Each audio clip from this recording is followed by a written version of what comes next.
How to throw your fan. First of all, I want to talk about fan etiquette.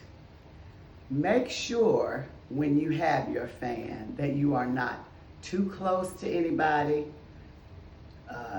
so you don't hit them in the head, hit them on the shoulder, hit them in the back, because it's going to hurt. If you throw your fan and it hits someone, they are going to be in pain and you're going to be embarrassed. You don't want to hit them with the full fan, so I'm going to teach you how to make sure you have it tight in your hand, you're holding it, and then you don't want to hit them with the blades of the fan either. So if you're in a situation where it's a tight space, there are lots of people around, you don't have to throw the full fan, you don't have to use your fan. If there are people that seem to be jarred or startled with your fan, it may not be a good idea to throw it at that time either. Make sure that people know you're about to throw your fan. If you come and someone is, you're up behind them, they may be very startled. So you have every right to throw your fan in any position, any place you want. But just be mindful of the people behind you. There's dance etiquette, there's eating etiquette, there's dining etiquette, and there is fan etiquette. Now, the first half of throwing your fan happens in the wrist. So you just want to make sure you are able to move your wrist very fluidly. So you may want to practice just up and down with the wrist. That's half of the skill in throwing the fan. Keep the fingers nice and tight and work on throwing the wrist up and down, side to side, up and down, side to side.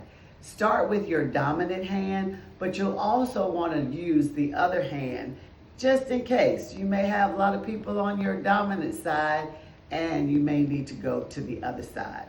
So work on the flexibility and mobility of your wrist. Flexibility is going to be very important. Mobility is going to be very important. It's going to make a difference in how you can throw your fan and how comfortable you are when you're throwing your fan. So work on mobility. Just make sure your wrists are nice and mobile.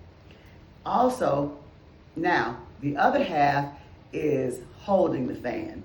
When you hold the fan, you want to make sure that the fingers on the bottom let the fan go.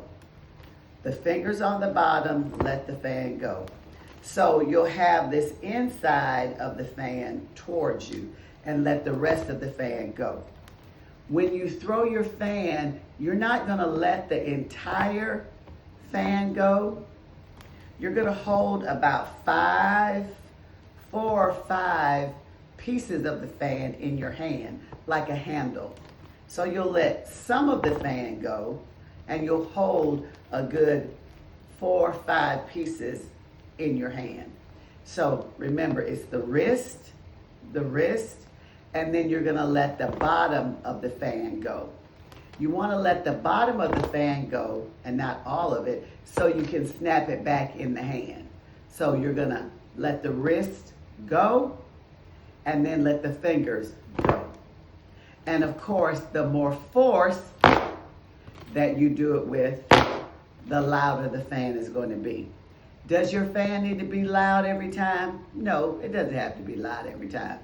If it's a small area, you can just lightly let your fan go. But if you're outside in the open, maybe on a trail ride, in the park, let that fan go. Snapping or letting the fan go is with force. The next thing we want to talk about is bringing the fan back in. Like with boots on the ground, you have to be fast enough to bring that fan in. It'll say boots on where them fans at. So you want to make sure you're holding on and you let that fan go and pull it back in. Practice, practice, practice, practice. If you find a good deal on fans, you're going to want to go ahead and get some of those too.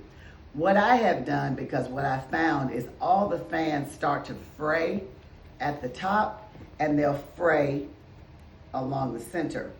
What I've done with mine is I put, since this is a white fan, I put a clear fingernail polish on both sides. It stopped some of the fraying.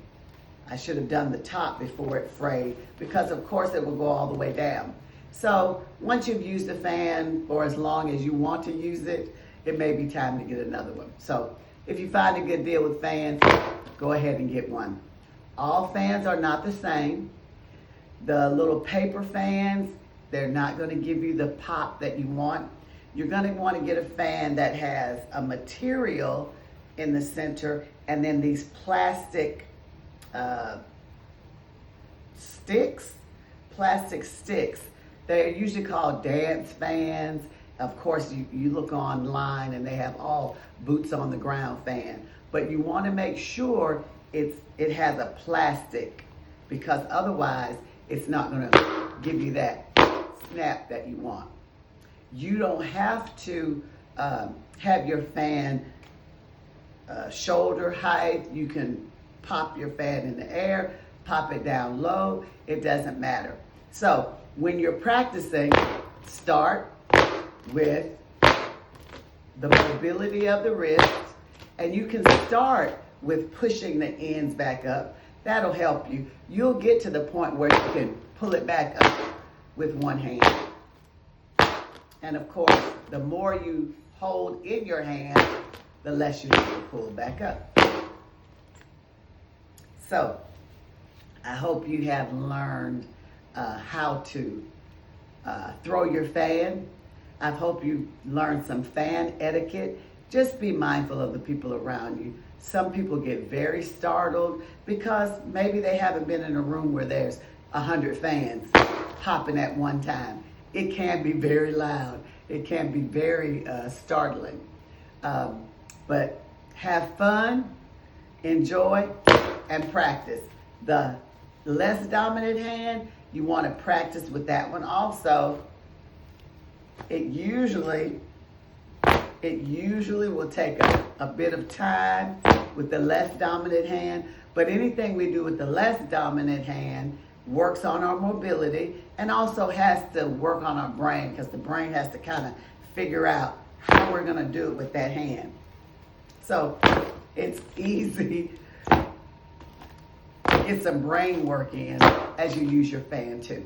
All right. Happy fanning.